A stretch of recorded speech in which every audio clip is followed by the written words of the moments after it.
Shalom everyone, it is good to see you again in God's presence.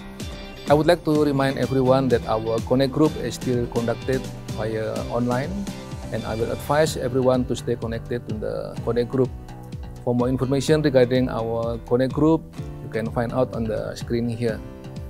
And now it is the time for us to give our offering. You can do so by scanning the QR code on the screen here. Let us pray for our offering.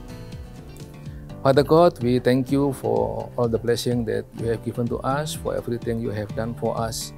Now we would like to give our offering. Let it please you, and we give our offering with our full heart.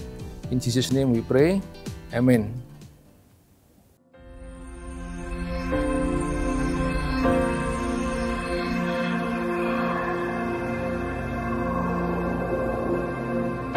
Orang yang suka memuji akan kuat roh doanya. Orang yang berdoa pasti berakhir memuji. Karena Allah bertata di atas pujian. Siapa memuji, Allah mengatasi hidupnya.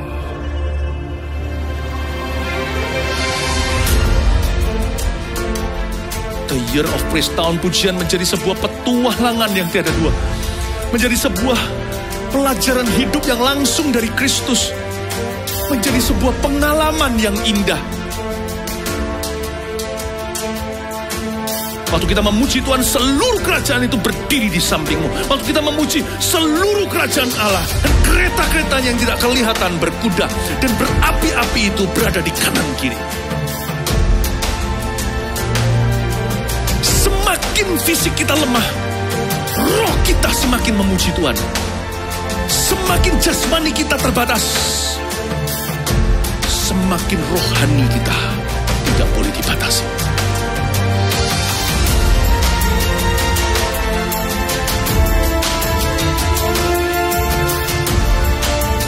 Welcome to the Year of Praise and Provision.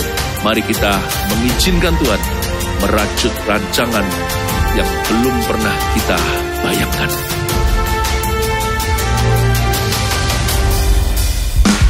Shalom, dimanapun Anda berada, mari sama-sama bersuka cita dan memuji Tuhan. Haleluya.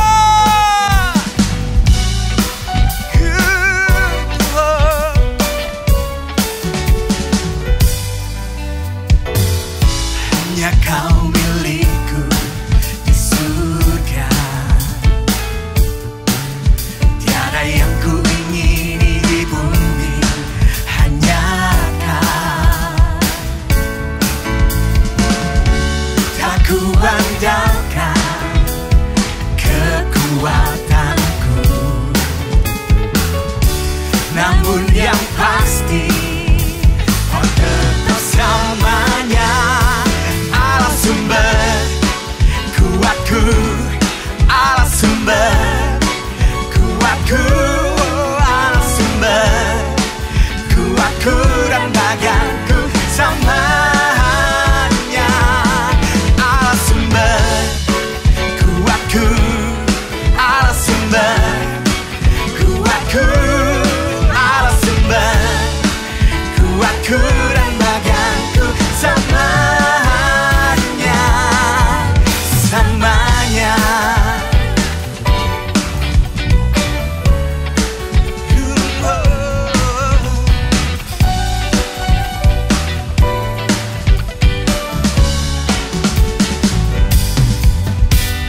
yang pasti kau tetap samanya, kau tetap samanya. Allah sumber kuatku, Allah sumber kuatku, Allah sumber kuatku dan bagianku sama. Allah sumber kuatku, Allah sumber kuatku, Allah sumber kuatku dan bagianku sama. Allah sumber kuatku, Allah sumber kuatku, Allah sumber kuatku dan bagianku samanya, samanya, samanya, samanya. Haleluya. Haleluya. Kau sungguh Allah kami yang baik dan luar biasa. Kami percaya kebaikan-Mu atas hidup kami Tuhan selalu baru setiap pagi. Kami naikkan pujian dan ucapan syukur kami. Thank you Tuhan Yesus.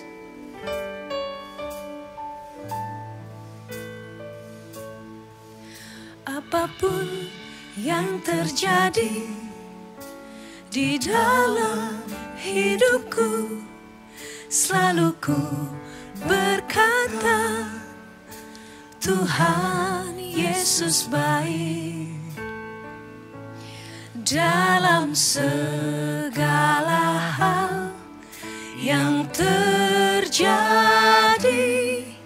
tetap ku berkata, Tuhan Yesus baik. Apapun yang terjadi di dalam hidupku, selalu ku berkata, Tuhan Yesus baik. Dalam segala hal yang terjadi, tetap ku berkata, Tuhan Yesus baik. Ku sembah Kau, ku sembah Kau. Tak dapat ku membalas kasih-Mu. Ku sembah Kau, ku sembah Kau Bapa. Ku rindu selalu menyenangkan-Mu. Dengan sukacita naikkan pujian ini. Apapun yang terjadi di dalam hidupku, selalu ku berkata, Tuhan Yesus baik. Dalam segala hal yang terjadi, tetap ku berkata, Tuhan Yesus baik. Katakan apapun yang terjadi, apapun yang terjadi di dalam hidupku, selalu ku berkata, Tuhan Yesus baik. Dalam segala hal yang terjadi, tetap ku berkata, Tuhan Yesus selalu baik. Yesus baik. Ku sembah Kau, ku sembah Kau. Tak dapat ku membalas kasih-Mu. Ku sembah Kau, ku sembah Kau Bapa. Ku rindu selalu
yaso.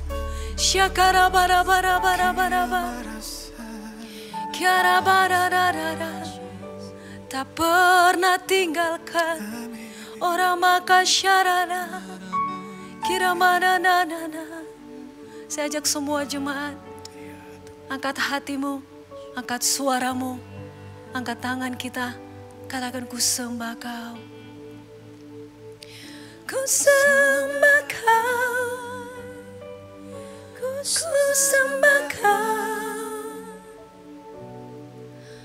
Tak dapat ku membalas kasih-Mu, ku sembah kau.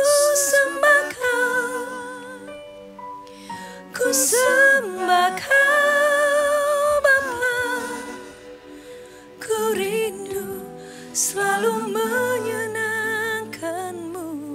Ku sembah kau, ku sembah kau, ku sembah kau. Tak dapat ku membalas kasih-Mu. Kami menyembah-Mu Tuhan. Ku sembah kau, yes Lord. Ku sembah kau Bapa, ku rindu selalu menyenangkan-Mu. Kau Allah yang besar, ajaib dan mulia. Kau Yesus yang selalu membuatku terpesona. Segala pujian bagi-Mu ya Tuhan. Hanya Kau yang layak ku agungkan. Katakan Kau Allah yang besar. Kau Allah yang besar, ajaib dan mulia. Kau Yesus yang selalu membuatku terpesona.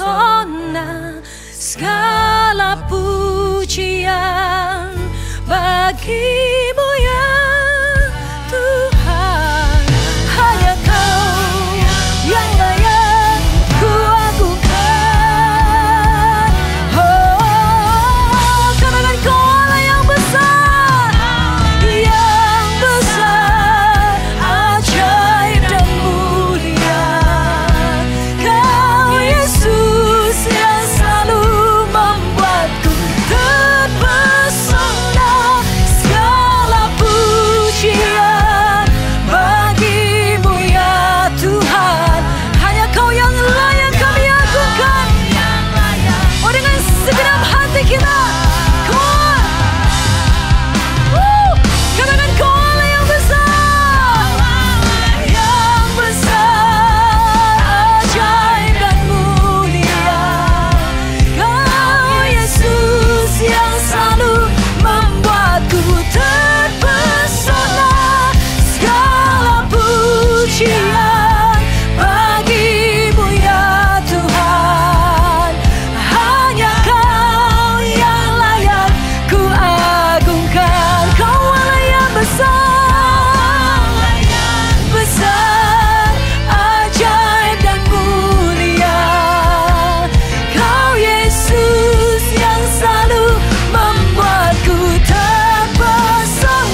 untuk diagungkan, ditinggikan, dimuliakan di hidup ini ya Tuhan.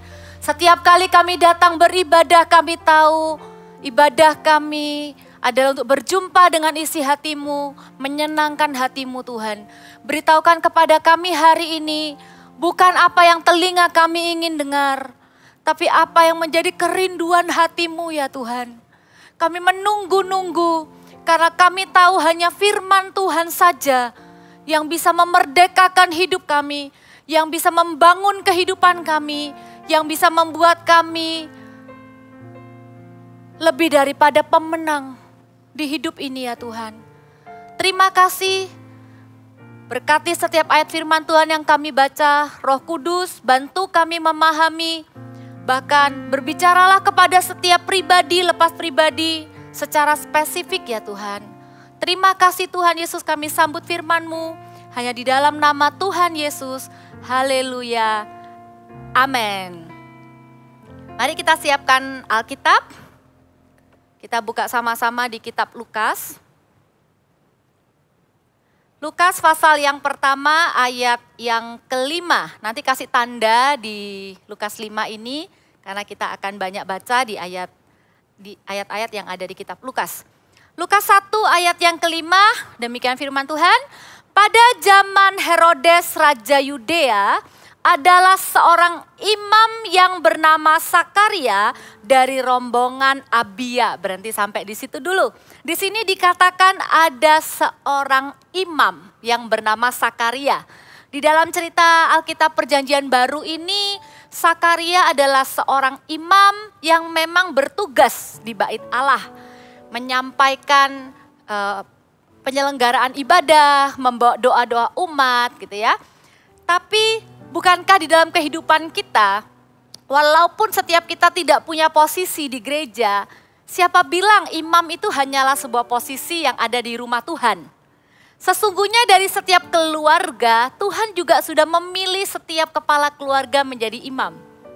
Kalau Anda adalah kepala keluarga, seorang pria yang takut akan Tuhan, maka Anda pun adalah imam bagi keluarga Anda.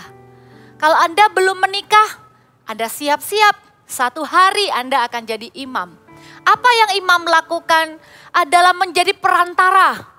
Ini adalah sebuah posisi yang adalah sebuah privilege, di mana selalu dan selalu setiap waktu Tuhan ketika berurusan dengan umatnya pasti ada orang-orang yang dipilih untuk menjadi perantara antara Tuhan dengan umatnya. Itulah imam. Seorang yang berdiri di hadapan Tuhan bagi orang lain. Itulah imam. Sebuah posisi yang sangat mulia. Saya percaya setiap ayah, Anda adalah imam di dalam keluarga Anda. Maka apa yang nanti akan dialami oleh Sakaria, itu juga akan berlaku dalam kehidupan kita. Karena kita pun dipanggil menjadi imam. Kalau Anda adalah orang muda, di mana di dalam keluarga Anda, papa mama Anda belum percaya kepada Tuhan, Anda satu-satunya yang bisa memanggil Tuhan Yesus. Anda satu-satunya yang bisa berdoa bagi keluarga Anda di hadapan Tuhan. Kalau Anda adalah satu-satunya orang yang bisa berdiri di hadapan Tuhan untuk keluarga Anda, maka Andalah imam. Amin. Imam bukanlah sebuah posisi di gereja saja, tapi sebuah panggilan yang mulia untuk kita bisa berdiri di hadapan Tuhan. Kemudian kita baca ayat selanjutnya, dikatakan istrinya juga berasal dari keturunan Harun, namanya Elisabeth. Dua nama yang disebut ini itu merupakan sebuah kombinasi yang indah. Bukan cuman suami yang disebut sebagai imam yaitu Sakaria, Tuhan tidak melupakan peran istrinya yaitu Elisabeth. Bahkan sampai disebutkan kalau istrinya ini adalah keturunan Harun. Istrinya pun adalah keturunan orang yang melayani Tuhan, keturunan imam. Betapa suami dan istri punya posisi yang sama di hadapan Tuhan. Suami dan istri di hadapan Tuhan, kita bisa sama-sama berdiri bagi keluarga kita. Kita bisa berdiri bagi orang lain di hadapan Tuhan. Ada sebuah pemakaian Tuhan yang setara bagi istri, bagi suami. Karena itu di musim ini di mana orang lebih banyak tertarik perhatiannya kepada perubahan-perubahan yang terjadi. Siapa sih yang nyangka kalau keadaan bakal jadi seperti ini? Tapi hari ini biarkan firman Tuhan menarik perhatian Anda dari keadaan apa yang Anda lihat dengan mata kepada isi hati Tuhan. Bahwa suami dan istri, Anda perlu sepakat di hadapan Tuhan. Tidak bisa hanya istrinya saja yang berdoa, suaminya tidak mau berdoa. Atau suaminya saja yang berdoa, kemudian istrinya tidak berdoa. Kalau salah satu dengan hidup dengan begitu rupa di hadapan Tuhan sehingga layak dipandang sebagai orang yang mewakili orang lain, tetapi pasangannya tidak melakukan hal yang sama, maka ada sebuah ketimpangan dan ada sebuah kekosongan yang belum terisi. Tapi alangkah indahnya ketika dari setiap keluarga suami dan istri sama-sama dipakai Tuhan. Suami dan istri sama-sama mencari kehendak Tuhan.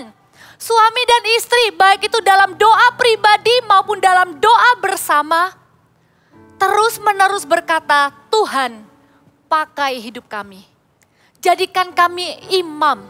Bukankah itu peran kita, firman Tuhan juga katakan imamat yang rajani. Ketika Anda ada di luar gereja, Anda menjadi orang Kristen, Anda menjadi orang percaya, maka kehidupan seorang Kristen, kehidupan seorang seperti Kristus itu ada dalam kehidupan Anda. Anda menjadi Kristen bukan hanya ada di gereja saja atau ada di dalam kondisi-kondisi atau acara-acara rohani saja. Anda disebut Kristen adalah di dalam kehidupan Anda sehari-hari. Baik itu di rumah, baik itu di pekerjaan, baik itu di studi, baik itu dalam hubungan dengan keluarga besar. Tapi pertanyaannya adalah, apakah Anda sudah didapati sebagai orang yang berdiri bagi keluarga Anda, bagi pekerjaan Anda, bagi studi Anda di hadapan Tuhan? Adakah Tuhan menemukan hati seorang imam di dalam diri Anda? Kita lihat ayat yang kedua. Dikatakan keduanya adalah benar di hadapan Allah dan hidup menurut segala perintah dan ketetapan Tuhan dengan tidak bercacat. Yang punya pendapat ini adalah Allah sendiri. Bukan orang lain yang bilang, bukan Sakaria dan Elisabeth sendiri yang ngaku-ngaku aku sudah hidup benar. Ini adalah sebuah standar yang kita mau kejar sama-sama. Apapun masalah yang terjadi, hati kita gak boleh berubah jadi jahat. Kalau dulu kita orangnya suka berbagi, suka memberi, ketika tiba-tiba kita dalam keadaan kekurangan, kita tidak bisa berhenti kemudian berkata, aku bukan lagi seorang pemberi. Keadaan masalah kita tidak boleh mengubah hati kita menjadi lebih buruk. Tapi sebuah kehidupan yang benar di hadapan Allah, kehidupan yang tidak berubah apapun yang terjadi, keadaan boleh up and down, hati boleh tidak menentu. Tapi keputusan untuk hidup benar di hadapan Allah itu yang diperhitungkan oleh Tuhan. Sakaria dan Elisabeth mencapai standar itu. Ini sesuatu yang kita bisa acungkan jempol. Keduanya adalah benar di hadapan Allah. Keduanya didapati setara, keduanya didapati sepakat dalam hal yang benar dengan Allah. Indah. Keluarga ini indah, pasangan suami istri ini indah. Kalau Anda masih single, bukan berarti firman Tuhan ini juga bukan buat Anda. Jadikan sebuah doa. Kalau Anda akan memiliki pasangan hidup, Anda berdoa untuk pasangan hidup. Jangan kompromikan iman Anda. Karena ada pemakaian yang setara antara Anda dengan pasangan Anda. Keduanya adalah benar di hadapan Tuhan. Hidup menurut segala perintahnya dan tidak bercacat. Wow, bisa. Hidup benar di hadapan Allah di akhir zaman ini bisa. Apakah mereka tidak membuat kesalahan dalam kehidupan? Saya percaya bukan. Orang yang hidup benar di hadapan Allah bukan orang yang tidak pernah membuat kesalahan atau dosa. Orang yang hidup benar di hadapan Allah adalah setiap kali ada teguran dari Roh Kudus dalam hatinya. Tidak berlama-lama, tidak berlambat-lambat, langsung berlari lagi di hadapan Tuhan. Setiap hari mengejar perkenanan Tuhan. Tuhan, apakah hari ini hidupku didapati benar di hadapan-Mu? Apakah hidupku bukan menurut penilaianku, bukan menurut pembenaranku secara pribadi. Mungkin aku habis ditipu orang, mungkin aku habis dirugikan oleh orang. Tapi apakah kita mau kembali lagi ke hadirat Tuhan dan berkata, Tuhan, apakah aku adalah orang benar? Kita tidak dengarkan intimidasi iblis yang berusaha menjauhkan kita dari kasih karunia. Tapi from time to time, kita mengejar menjadi seseorang yang didapati benar di hadapan Tuhan. Seperti Sakaria dan Elisabet. Kita lihat ayat berikutnya dikatakan, tetapi mereka tidak mempunyai anak sebab Elisabet mandul dan keduanya telah lanjut umurnya. Sekalipun sudah sangat setia melayani Tuhan, mereka tetap punya pergumulan. Mereka tetap punya sebuah struggle di mana mereka sudah melakukan banyak hal, bahkan mereka sudah berdoa, tapi sebuah statement, sebuah vonis yang kalau menurut manusia itu udah nggak mungkin, yaitu mandul dan lanjut umurnya. Dijelaskan di sini supaya kita mengerti keadaan mereka. Saya salut dengan kedua orang ini. Apapun yang terjadi, seperti lagu tadi katakan, mereka selalu berkata Tuhan Yesus baik. Apapun yang terjadi, mereka nggak gampang menyerah dan berhenti mengikut Tuhan. Nggak gampang untuk menjadi kecewa dengan Tuhan. Planning yang sudah ditata tiba-tiba nggak kejadian, nggak gampang punya hati yang langsung menuduh Tuhan, berkata Tuhan nggak adil di hidupku. Mereka sudah lanjut usia, tapi mereka tetap didapati benar di hadapan Tuhan. Dan kita lihat ayat selanjutnya, ayat yang ke-8. Pada suatu kali waktu tiba giliran rombongannya, Sakaria melakukan tugas keimaman di hadapan Tuhan. Sebab ketika diundi sebagaimana lazimnya untuk menentukan imam yang bertugas, dialah yang ditunjuk untuk masuk ke dalam bait suci dan membakar ukupan di situ. Sementara itu seluruh umat berkumpul di luar dan sembahyang. Waktu itu adalah waktu pembakaran ukupan. Sakaria tidak pernah berubah dalam kerinduannya melayani Tuhannya dan menjadi perantara bagi umat Tuhan. Walaupun doanya sendiri tidak dijawab, Sakaria tidak berhenti. Dia tahu ada banyak umat Israel di luar tempat di mana dia masuk dan melakukan tugas di bait suci. Ada orang-orang yang menunggu dia. Ada orang-orang yang percaya kepadanya. Ada orang-orang yang mendengarkan perkataannya. Sakaria menjadi orang yang mendengarkan Tuhan kemudian menyampaikan kepada orang lain. Imam itu demikian.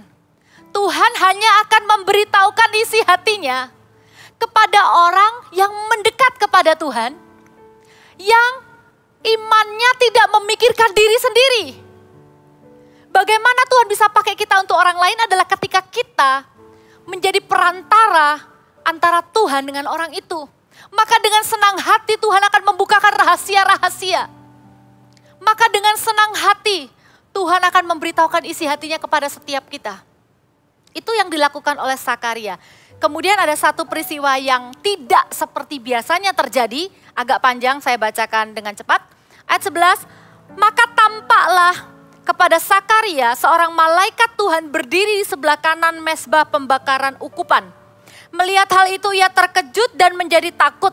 Tetapi malaikat itu berkata kepadanya, jangan takut hai Sakaria. Sebab doamu telah dikabulkan dan Elisabet istrimu akan melahirkan seorang anak laki-laki bagimu. Dan haruslah engkau menamai dia Yohanes. Karena Sakaria ini tidak berhenti melayani Tuhan. Bagi dia kesempatan untuk bisa melayani Tuhan walaupun itu dengan undian. Artinya nggak selalu bisa melayani Tuhan. Tapi saya bisa bayangkan seorang tua seperti Sakaria. Ketika undian itu jatuh kepada dirinya, dia akan bergembira dengan sukacita. Dia lupakan setiap bebannya. Dia akan melayani Tuhan dengan sungguh-sungguh. Karena itulah Tuhan mengutus seorang malaikat datang menjumpai Sakaria. It's a favor. Itu adalah upah. Itu ada sebuah peristiwa supernatural yang Tuhan izinkan dialami oleh Sakaria di masa tuanya. Dan janji jawaban doa itu diberikan. Sebab doamu telah dikabulkan. Wow, pasti doanya sudah lama sekali. Tapi firman Tuhan katakan, istrimu akan melahirkan seorang anak laki-laki dan engkau harus menamai dia Yohanes. Dan malaikat itu gak berhenti sampai di sana. Mungkin bagi kita, ketika kita berdoa sesuatu, kita itu mikirnya cuma segini. Tuhan, aku pengen bisa bebas dari hutang. Tuhan, aku pengen punya pasangan hidup yang takut akan Tuhan. Tuhan, aku pengen anakku bisa berubah. Tuhan, aku pengen suamiku bisa ke gereja. Tuhan, aku pengen sembuh. Tuhan, apapun yang kita doakan, percayalah bahwa Tuhan itu selalu menjawab doa kita melebihi apa yang kita doakan. Itu yang dialami oleh Sakaria. Malaikat ini gak berhenti sampai dikata, istrimu akan melahirkan anak laki-laki. Itu sudah cukup sebenarnya. Tapi malaikat Tuhan ini melanjutkan dengan kalimat-kalimat nubuatan. Kalimat-kalimat janji bahwa anak yang akan lahir dikatakan, engkau akan bersukacita dan bergembira, bahkan banyak orang akan bersukacita atas kelahirannya. Sebab ia akan besar di hadapan Tuhan. Dan ia tidak akan minum anggur atau minuman keras, dan ia akan penuh dengan Roh Kudus mulai dari rahim ibunya. Luar biasa. Seseorang bisa penuh Roh Kudus sejak di dalam kandungan. Hari ini kalau ada di antara Anda sedang hamil, perhatikan firman Tuhan hari ini. Anak Anda akan penuh Roh Kudus sejak di dalam kandungan Anda. 16, ia akan membuat banyak orang Israel berbalik kepada Tuhan Allah mereka. Dan ia akan berjalan mendahului Tuhan dalam roh dan kuasa Elia untuk membuat hati bapak-bapak berbalik kepada anak-anaknya. Dan hati orang-orang durhaka kepada pikiran orang-orang benar. Dan dengan demikian menyiapkan bagi Tuhan suatu umat yang layak baginya. Saya kalau jadi Sakaria, saya akan tremble, saya akan gentar. Saya akan berkata, siapakah aku sehingga anakku akan begitu besar di mata Tuhan. Malaikat Tuhan ini menyampaikan dengan begitu detail bahwa anak yang akan lahir nanti namanya Yohanes akan menjadi alat di tangan Tuhan. Akan membuat hati bapak balik kepada anak. Orang durhaka akan balik kepada pemikiran yang benar, akan mempersiapkan bagi Tuhan umat yang layak baginya. Demikianlah hati Tuhan untuk setiap Anda dan saya. Siapa bilang kelahiran setiap kita itu hanyalah sebuah kelahiran. Tidak terlalu tua untuk kita mengingat momen di mana kita dilahirkan. Percayalah, setiap kita lahir, bukan hanya Yohanes ini saja yang kelahirannya begitu istimewa di mata Tuhan. Percayalah, berapapun usia Anda dan saya hari ini, kelahiran setiap kita membawa destiny ilahi. Sekalipun Anda waktu kecil Anda dilahirkan dari kandungan orang tua yang belum mengenal Tuhan, detik ketika Anda mengenal Tuhan, Andalah benih kudus itu. Ada janji Tuhan bagi masa depan Anda dan bagi keturunan Anda. Allah yang kita sembah adalah Allah yang besar. Allah yang memperhatikan hidup kita tuh sampai keturunan demi keturunan. Dan sayangnya, Sakaria terjebak dengan sebuah situasi. Kita lihat ya. Ayat 18, lalu kata Sakaria kepada malaikat itu, bagaimanakah aku tahu bahwa hal ini akan terjadi? Sebab aku sudah tua dan istriku sudah lanjut umurnya. Jawab malaikat itu kepadanya, akulah Gabriel yang melayani Allah. Dan aku telah diutus untuk berbicara dengan engkau dan untuk menyampaikan kabar baik ini kepadamu. Sesungguhnya engkau akan menjadi bisu dan tidak dapat berkata-kata sampai kepada hari di mana semuanya ini terjadi karena engkau tidak percaya akan perkataanku yang akan nyata kebenarannya pada waktunya.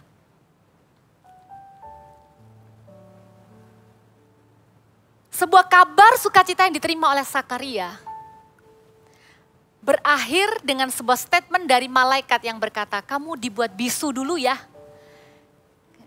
Bayangannya, kamu dipakein masker dulu dah, kamu gak boleh ngomong. Kalau kita pakai masker kita masih bisa ngomong. Kalau masker dari Tuhan, Sakaria gak bisa ngomong. Apakah malaikat Tuhan ini tersinggung? Bukan.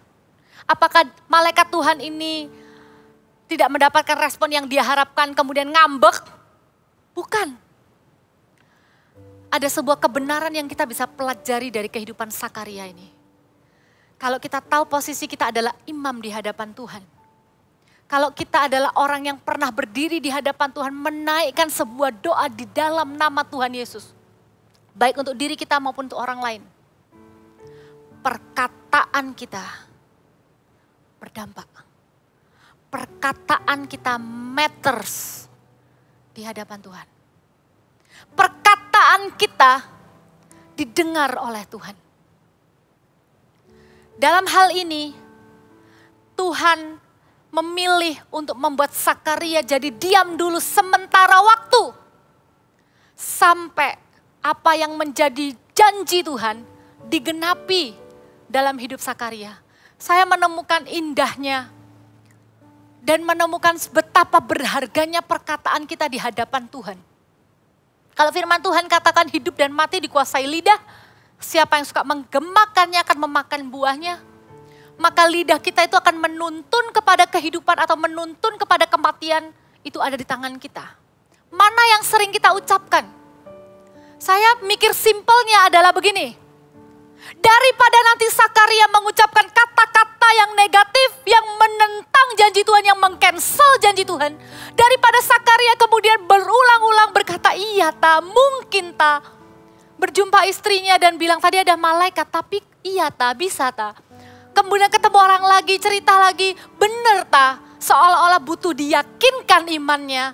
Daripada perkataan seorang imamat ini, seorang imam ini meng-cancel rencana Tuhan yang mulia. Lebih baik orang ini dibuat silent dulu sementara waktu. Saya belajar, kalau hati kita belum percaya, kalau kita dapat janji Tuhan di sebelah sini, seret. Kemudian hati kita masih dalam perjalanan menuju ke sana. Lebih baik kita silent dulu.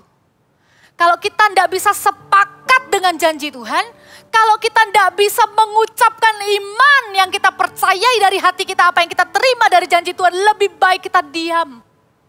Kalau hati kita dalam keadaan yang marah, kalau hati kita dalam keadaan yang galau, kalau hati kita dalam keadaan yang sedih, lebih baik kita diam di hadapan Tuhan.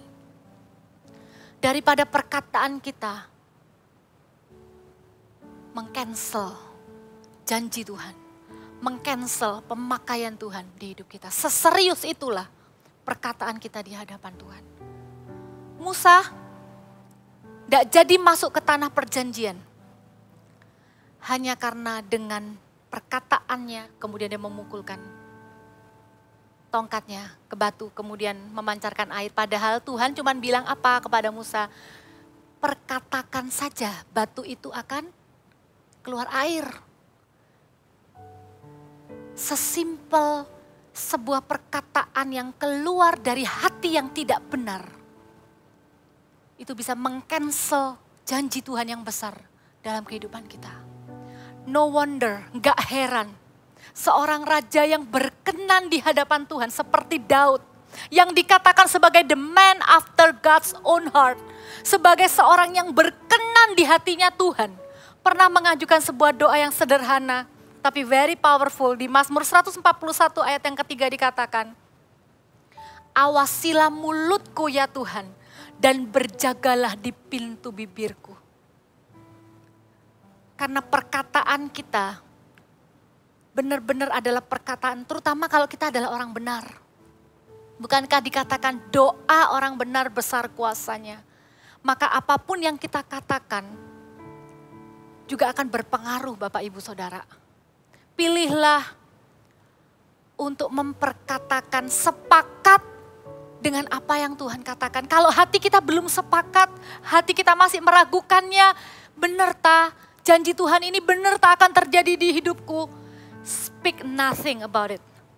Lebih baik kita silent sambil menunggu hati kita terus dibangun, iman kita terus dibangun lewat apa?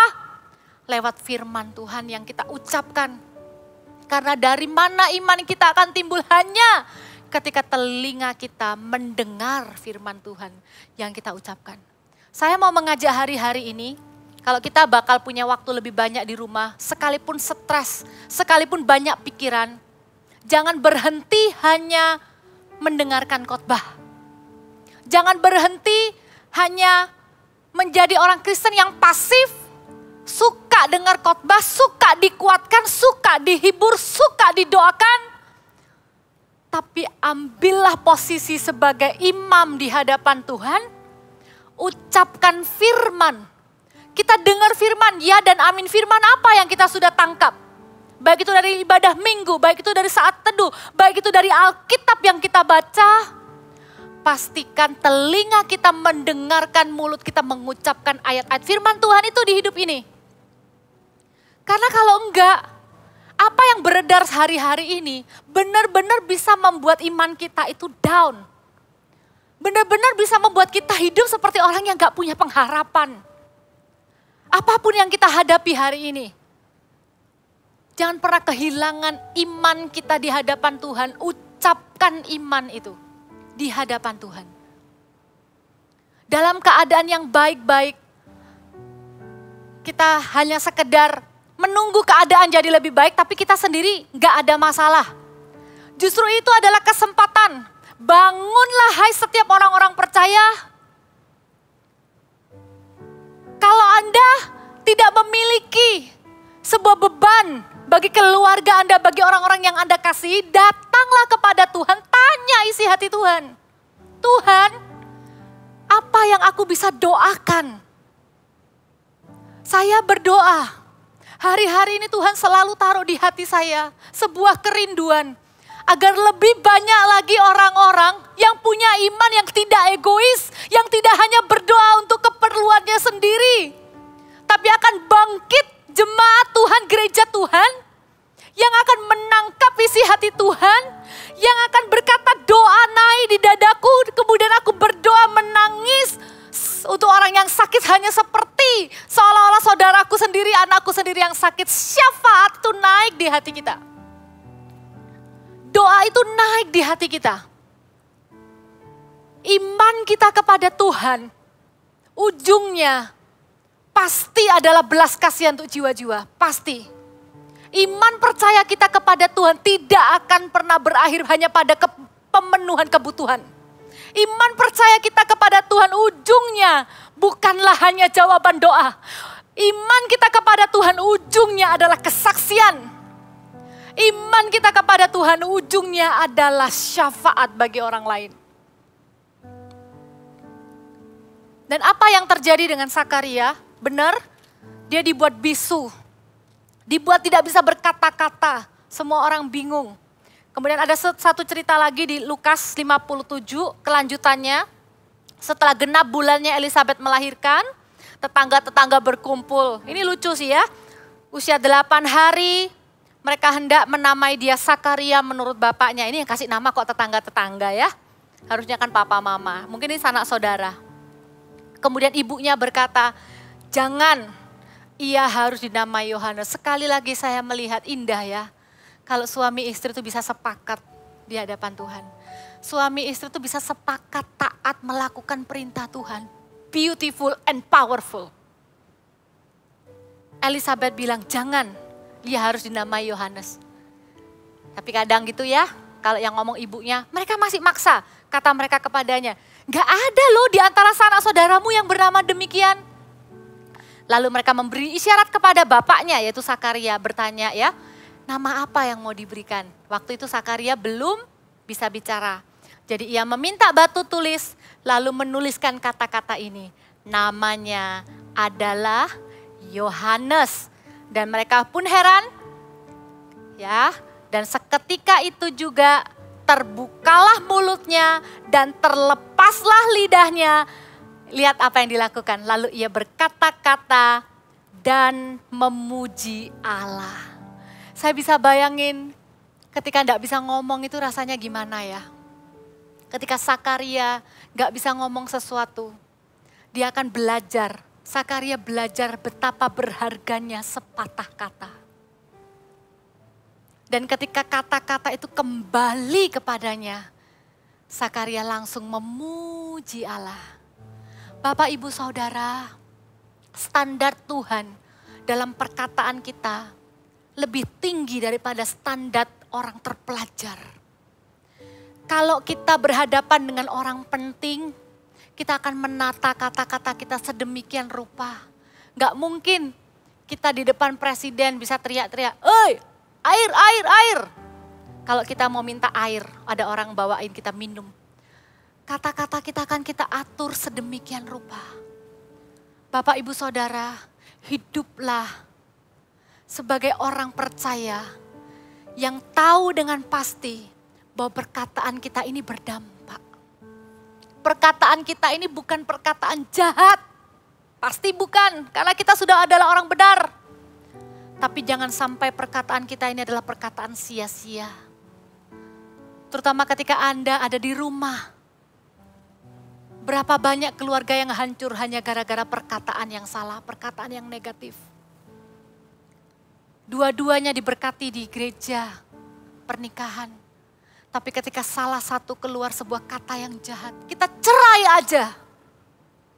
Maka perkataan itu bisa menghancurkan sebuah covenant. Hari ini sebelum Tuhan akan memakai perkataan kita, mau gak kita bertobat dulu? Kalau misalnya selama ini ada perkataan sia-sia yang sering keluar dari mulut kita. Ada perkataan-perkataan yang menentang firman Tuhan di hidup kita. Firman Tuhan bilang kita ini berharga. Tapi bola-balik kita bilang aku ini kok bodoh. Aku ini kok jelek. Baik itu diungkapkan maupun hanya di dalam pikiran. Bertobatlah. Perkataan kita sebagai orang percaya akan diurapi oleh Tuhan. Kalau ada kita yang punya pergaulan di luar, mungkin dengan teman-teman sudah terbiasa mengucapkan kata-kata seperti, kalau bahasa Surabaya namanya meso, atau maki, atau cuman sekedar bahasa supaya kita kelihatan gaul dan cair dengan teman-teman. Pertimbangkan lagi Bapak Ibu Saudara. Jangan pernah bawa kata-kata itu pulang ke rumah. Kemudian ketika marah kita pakai untuk maki istri kita atau kita pakai untuk maki anak-anak kita. Mau nggak hari ini bertobat? Kalau kita pernah tanpa sengaja mungkin karena emosi. Kita ngomong sesuatu yang buruk kepada anak-anak kita. Jadilah pelaku firman hari ini. Bertobat di hadapan Tuhan, minta ampun. Berapa banyak di antara kita yang kehidupannya sangat dipengaruhi karena perkataan orang-orang di sekitar kita. Perkataan orang tua kita mungkin waktu kita kecil yang pernah kita dengar dan melukai hati kita dan sampai hari ini berpengaruh di kehidupan kita. Membuat kita gak bisa berdiri di hadapan Tuhan dengan pribadi sebagai pribadi yang berharga. Hari ini saya berdoa. Perkataan orang yang percaya kepada Tuhan Yesus adalah benar perkataan yang berdampak. Saya bersyukur Sakaria mengalami season baru, musim baru. Ketika Sakaria menjadi seorang ayah, anaknya baru berusia 8 hari. Dikatakan ayat yang ke-67, dan Sakaria ayahnya penuh dengan Roh Kudus, lalu bernubuat. Saya berdoa, setiap laki-laki, setiap pria yang sudah percaya kepada Tuhan, Anda penuh Roh Kudus. Kata-kata Anda adalah nubuat bagi orang-orang yang mendengarkannya. Siapa bilang nubuat itu adalah ramalan untuk masa depan? Siapa bilang nubuatan itu adalah sesuatu yang hanya khusus untuk para nabi?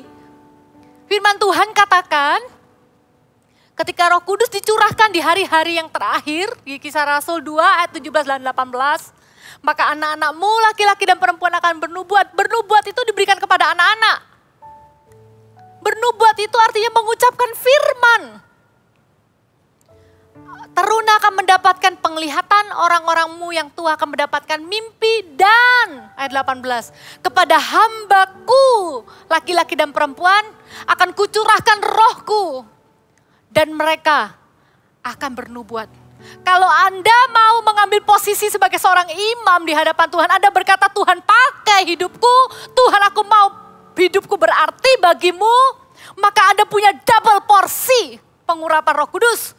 Yang pertama diberikan karena usia Anda, kalau Anda adalah teruna maka Anda akan punya visi, penglihatan untuk kehidupan Anda. Tapi kalau Anda melayani Tuhan, Anda mendapat satu titel baru lagi di bawahnya yaitu hambaku laki-laki dan perempuan. Maka Anda pun akan bernubuat. Ini bukan kita tunggu-tunggu nanti. Tapi sekarang Anda yang sudah penuh dengan Roh Kudus. Lidah Anda adalah lidah yang berdoa. Bahkan kalau Anda sudah bisa berbahasa roh. Ambil privilege ini Bapak Ibu Saudara. Pakai perkataan kita untuk bernubuat.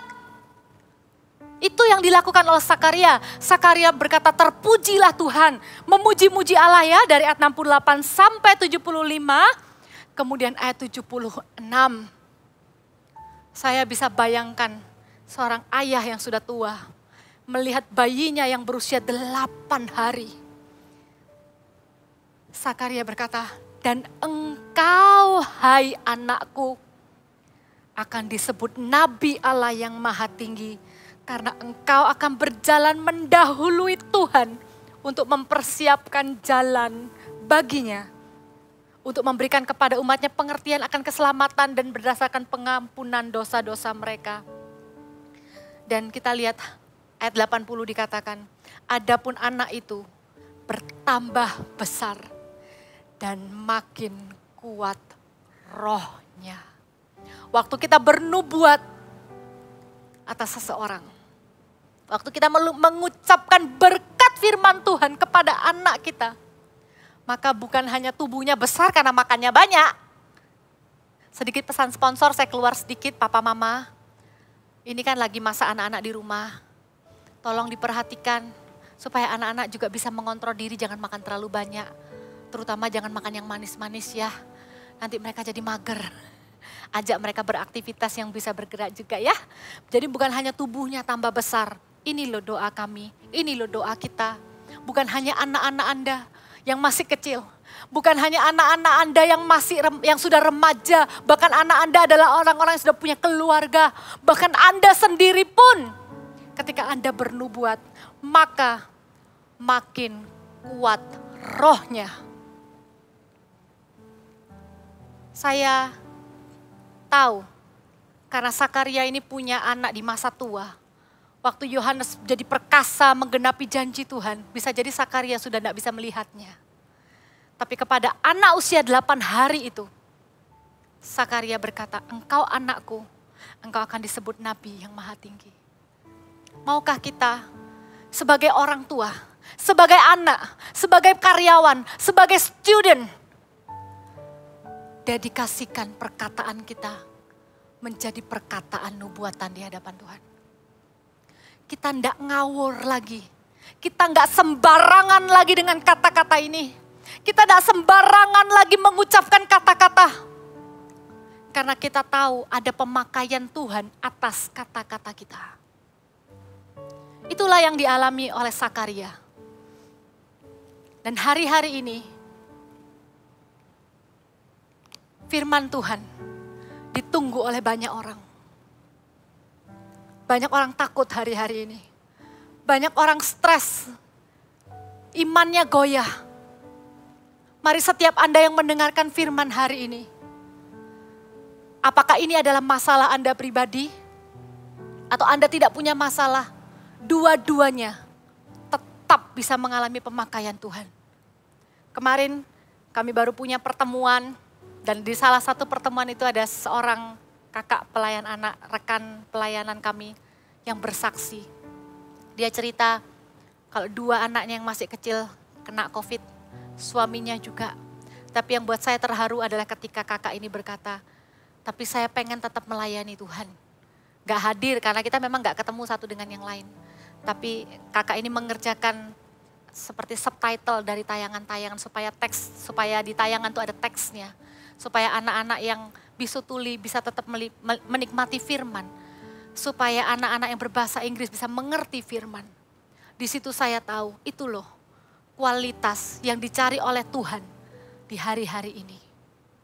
Orang Kristen yang imannya tidak dipengaruhi oleh keadaan. Orang Kristen yang bukan hanya berbahasa roh menjadi sebuah kebiasaan. tapi benar-benar berdampak kepada perkataan yang memberkati banyak orang. Sebentar lagi kita akan berdoa. Kita akan nyanyikan sebuah lagu yang berkata, Tuhan, curahkan roh-Mu. Kalau Anda adalah orang Kristen yang sudah berbahasa roh, Anda sudah penuh Roh Kudus, maukah Anda sekali lagi berkata, Tuhan, curahkan roh-Mu. Karena sebentar lagi akan ada kesempatan untuk Anda ucapkan firman. Anda bernubuat, baik itu atas keluarga Anda sendiri, atas pekerjaan Anda, daripada kita mengeluh, daripada kita komplain, daripada kita melemparkan perkataan-perkataan sia-sia yang melemahkan iman orang yang mendengarnya. Maukah kita melatih diri untuk mendengar firman Tuhan, memperkatakannya berulang-ulang. Hari-hari ini tuayan akan besar. Kalau kita rajin bersaksi, maka keselamatan keluarga kita, keselamatan rekan-rekan kerja kita, orang-orang yang kita sudah doakan bertahun-tahun untuk keselamatan mereka, sekarang waktunya Tuhan akan menjawab, Tuhan akan melawat setiap mereka. Dan di akhir nanti saya rindu kita bernubuat untuk Indonesia.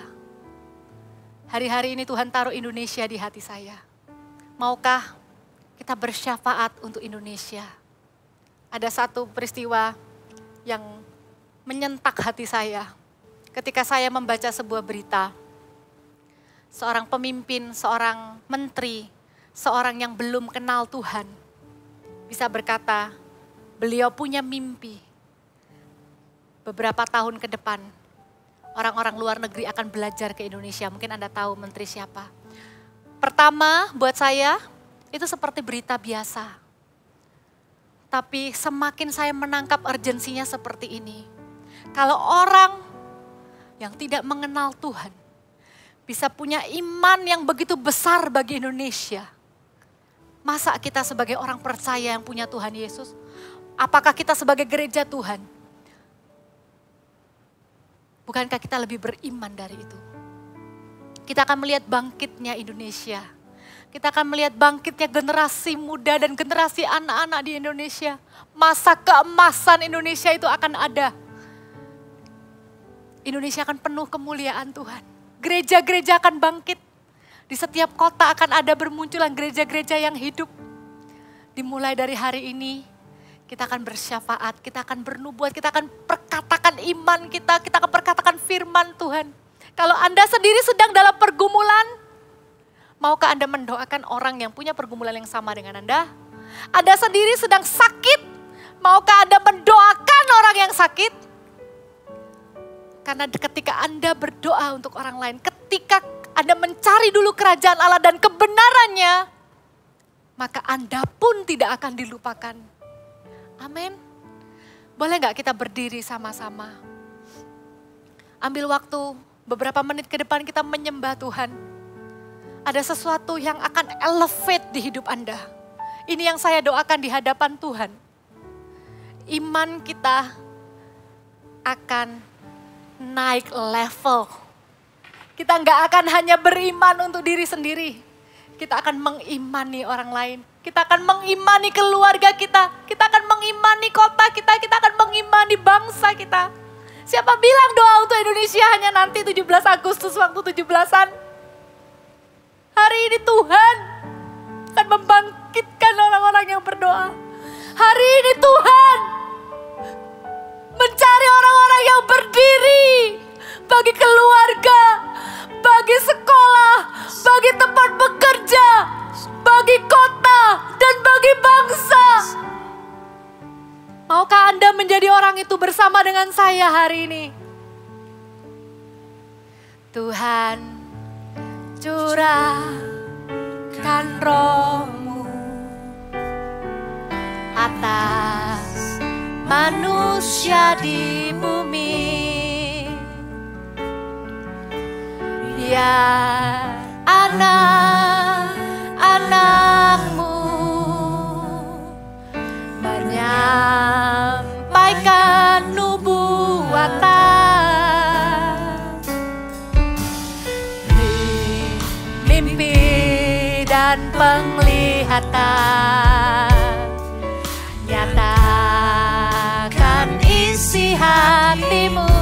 iman kami bangkit. Biar iman kami bangkit. Surga nyatakan kedatangan hari-Mu. Katakan kan ada kebangkitan, kan ada kebangkitan yang besar. Ada pemulihan, kan ada pemulihan di negeri kami. Oh, kan ada kebangkitan yang besar, yang berseru kepada Yesus diselamatkan. Nyanyikan lagi dari awal, menjadi doa kita di hadapan Tuhan. Tuhan, curahkan Roh-Mu atas manusia di bumi. Biar anak-anak-Mu menyampaikan nubuatan. Beri mimpi dan penglihatan, nyatakan isi hati-Mu.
Jadikan setiap kami orang yang berani berdiri di hadapan-Mu tanpa intimidasi, tanpa keraguan sedikit pun.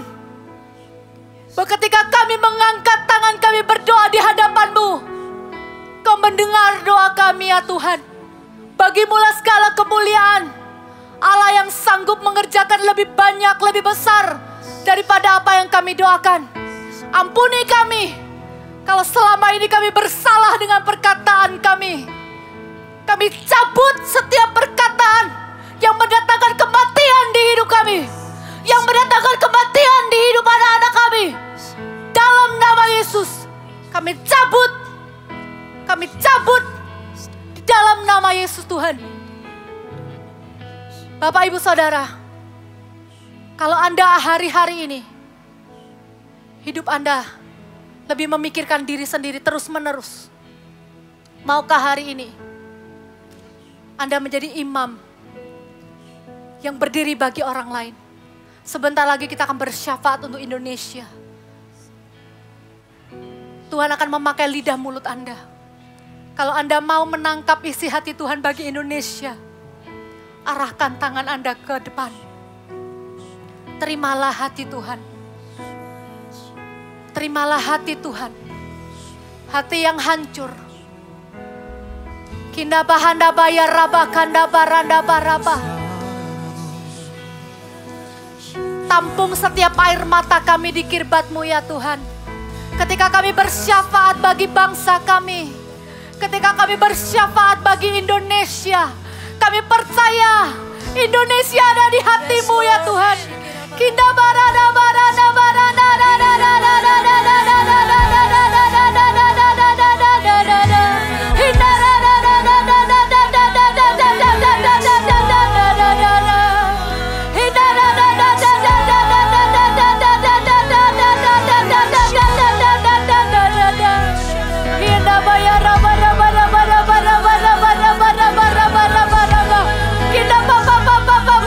naikkan doamu bagi Indonesia. Naikkan doamu bagi Indonesia.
Angkat tepuk tangan di rumah Anda masing-masing kepada Tuhan yang hidup.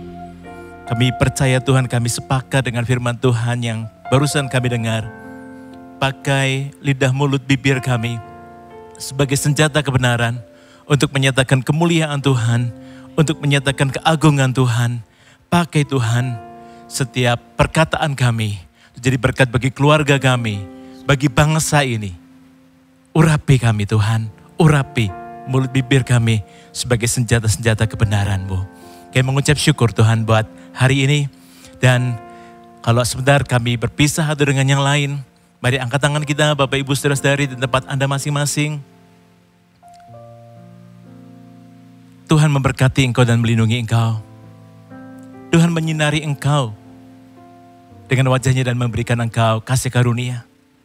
Tuhan menghadapkan wajahnya kepadamu dan memberikanmu damai sejahtera.